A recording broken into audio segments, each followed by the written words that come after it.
देखा था हमारे बेटी का दिल्ली में पढ़ाई थी। हाँ। यूपीएससी के लिए करे बा। अच्छा। 2 दिन बाद ओके इंटरव्यू है। तू मजाक समझता। हाँ, वाह भाई वाह। पढ़े में बहुत तेज ही है। सब आवत है ओका। हाँ अच्छा, उनसे कुछ पूछ सकी थे?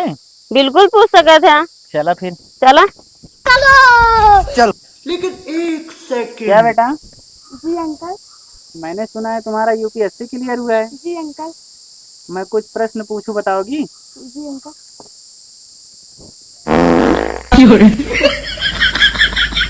अब ये बताओ कि ये पाद किस छेद से निकला है? पाद इस छेद से निकला है। ना ना भाऊजी, तो आ लड़की यूपीएससी क्लियर न कर पाए क्योंकि पाद यह छेद से ना, यह छेद से निकला है।